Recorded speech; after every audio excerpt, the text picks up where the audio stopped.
2022. I'm here on the booth of Fred's Lab with Frederic. How are you? I'm fine, and you are on SYNTH Anatomy, and today we're gonna check out the Manatee, which is my new device. And we had our talk last year about the kit. Absolutely. How was the feedback from the community? The feedback was actually great. I mean, a lot of people try to build their own machine and with a high success rate. So I'm super happy about it. I remember that you said on the last Superbooth you want to have it that people are building the SYNTH by hand. It's very easy to build. So you got many requests where people had problems, or it was mainly? No, actually, luckily, people made all of them. So what I had as requests is, for example, some ICs were swapped, but nothing very complicated to fix. So actually, it was a really good adventure, and I was pleased that people also appreciated the documentation and the open source aspect of it. So yeah, I'm quite glad that this project went well, actually. Yeah. And you had also here at Superbooth a DIY workshop, right? Yeah, yesterday we had a small workshop. There was 7 attendees, and we planned to do a build-up of the kit for an hour and a half. Well, we did it in 2 hours, but everybody got his kit running. So yeah, it was super, actually. Yeah. And last year you had this the kit, and this year you had the Manatee. The Manatee, yeah. With I think a genius name. Really? Yeah. This is also something based on, for the people who know, on the Monkey Island series. So it's a bit of running topic here. So. Well, in German it's Seku. Sorry, Seku. Seku, yeah. Can you tell me a bit more about the idea you had with the Manatee? Because it's a completely different idea, yeah? Yeah, the Manatee is I would not say a new concept, but something it's not so exploited yet in terms of technology.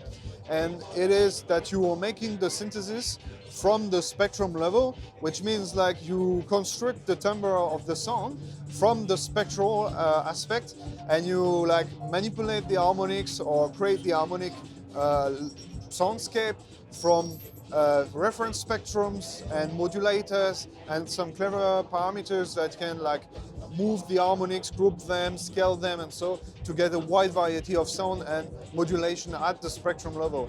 So this is something that we could not do so much before because of the resources it takes, because basically it arranges harmonics, recreates some kind of wavetable, and then it gets played by a wavetable resampler. So it's a complex chain of processing thing, but nowadays we can actually achieve it on hardware, so this is actually a good thing. And it's longer development already?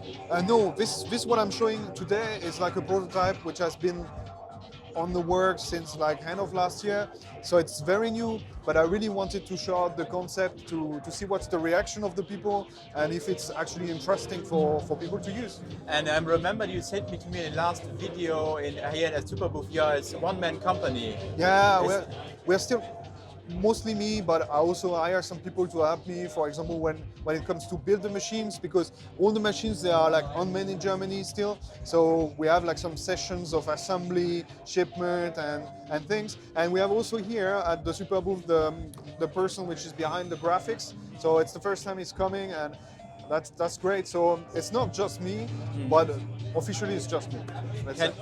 Can we get a dive in the Yeah, absolutely. Let's have a look.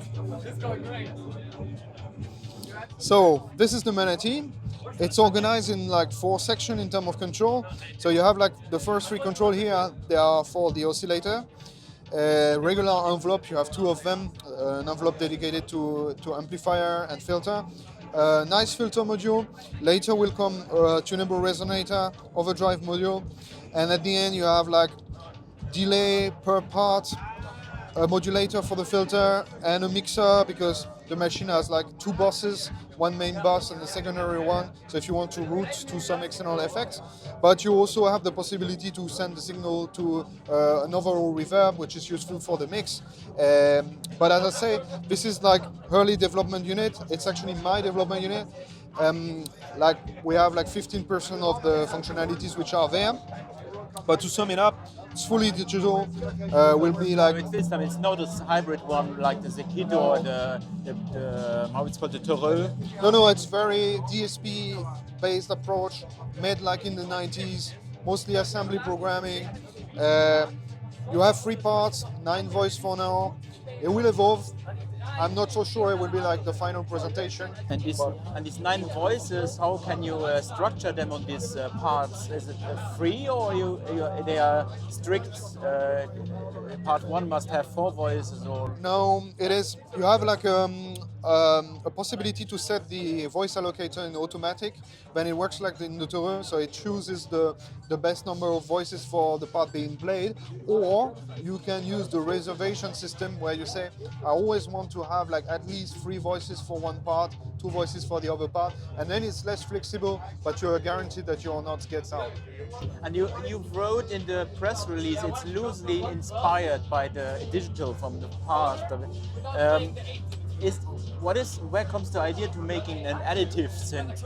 Because it's something sometimes difficult to achieve or difficult to make it musically. Yeah, absolutely. So I mean, I have recently went back to the classics in a sense. I'm using at home, like for my own music, like an Access virus and I was really pleased to revisit how the synth was actually good in terms of interface and pleasing in terms of sound, while not being maybe up to the standards of today, but there was something there.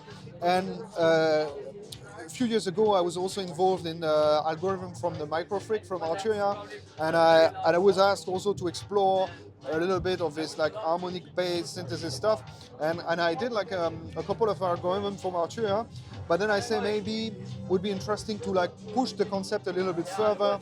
So I worked for months on like a simulator because I always work on my computer, writing some algorithm, check them out, see if like you can do something with it musically. And after a few iterations, I ended up to have like a combination of parameters where you can actually do this spectral manipulation in real time and where it makes sense. So this is the reason I say like it's loosely inspired by the classic, because you have like a 90s style interface with like a LCD display, text-based, a lot of controls, like nice buttons, but in a sense the engine is nothing quite what you had like in this 90s synthesizer, but it still borrows a lot of concept and a lot of like characteristics. And it's an early prototype, right? Totally. It will take like a few months, well, let's say 4 or 5 months before like I have a software that could be used for really something.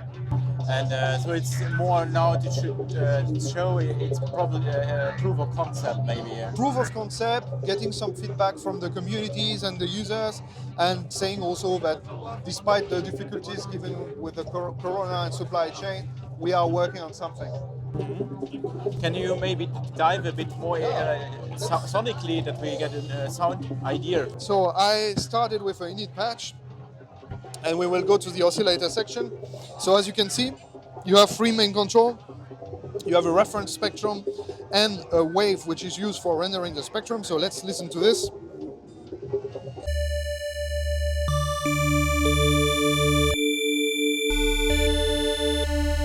So at the moment it sounds very organy because nothing is moving. So I'll just show you what the reference spectrums are about.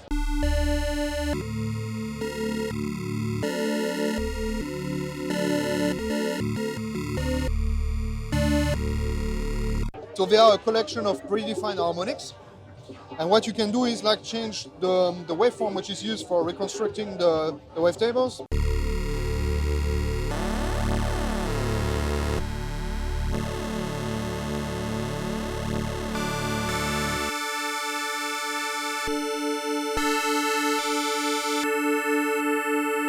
They always give like a different character to the spectrum.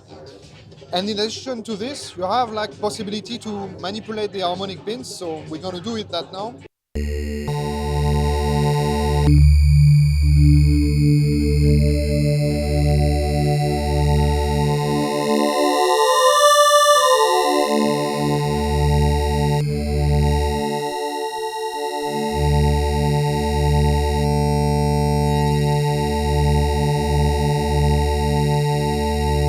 So what I just show you is like 3 of the main parameters to manipulate the reference spectrum. And these parameters, they have their own modulator so that you can actually create a spectrum which is moving. So let's gonna do this.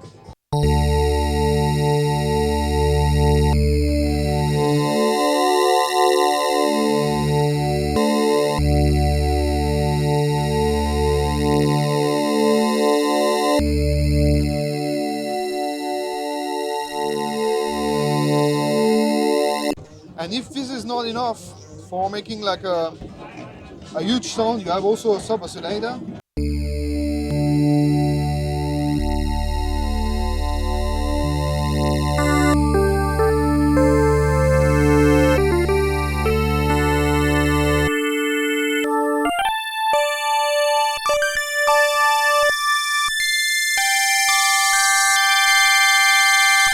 So I just wanted to show you how clear also the sound engine is. And in addition to that, you can use like regular module that you find on more like virtual analog synthesizer, like envelope, filter. We have also resonator and delay, but they are not yet there. So let's make a simple pad, for example.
But we're not talking about wavetable, right? No, it's something in between additive and wavetable, but it's not really wavetable based because there are not real wavetable there. They are kind of generated as an intermediate result. So I wanted to show you, we have also modulation sources.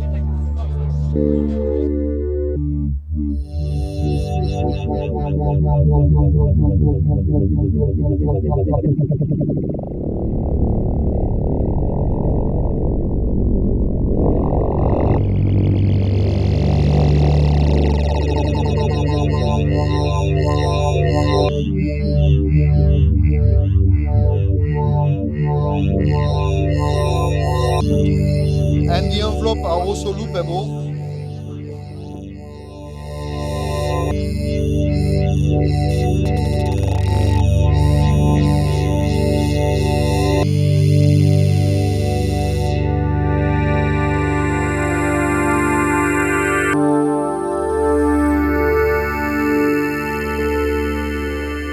I can show you also how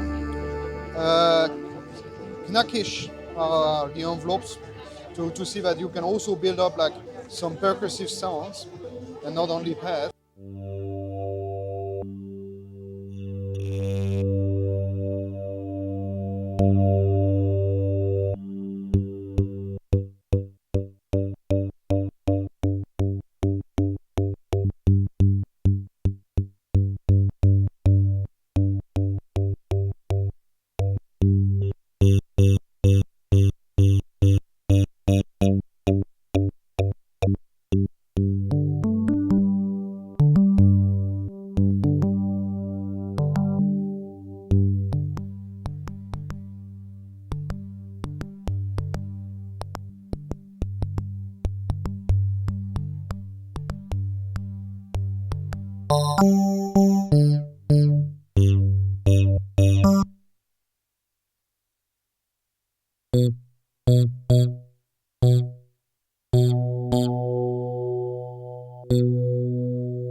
For example, So you get this this classy sound. absolutely works really well.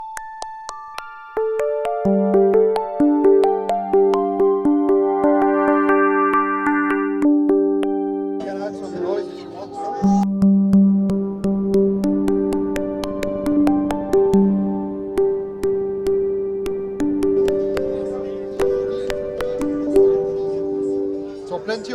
possibilities actually. Sounds very, very interesting. Very different from the normal synthesizers. When we can expect it, or on which stage is the synthesizer right now? So right now, as I said, like the software is at the beginning. The hardware, I mean, in terms of electronics, this is kind of fixed. Question is like form factor, feature list, which will evolve. Maybe I'm considering to do it as a rack unit, maybe as a keyboard unit, don't know yet. But what I can tell you is like there are 2 units there which are used for the show that I will sell on auctions to help to finance the project, because of course this needs time and money to get through. And I will make a Kickstarter probably in June, July to like make a first series of desktop machines that will also help to fund development and like make sure that we can get production ready. I can't give you some dates right now because, you know, with the supply chain it's difficult to know, and I definitely think that there's a lot to do on the software to make sure that like it feels good and that we have enough possibilities. Also integrating the MP support, because that's a goal also. So let's see how it evolves, but I will be open about the developments and I will post on my website and forums. And not to forget, you have the Terreux, the Basi, and the kit, which are also available already. Absolutely. If someone wants to check out Fred's synthesizer, they are available. And this is so the actual project you are working on. That's it. I mean, I don't have more project. Well, I have some client project, but I can't tell much about it. So. Okay. Yeah. I thank you for having me at the presentation. Thank you for the visit also, and thanks for all the viewers of Synth Anatomy. Support this guy, he's doing a great job. Thank you, and hope you enjoy the next days of Superbooth, and hope to see you again. A lot of fun. Ciao.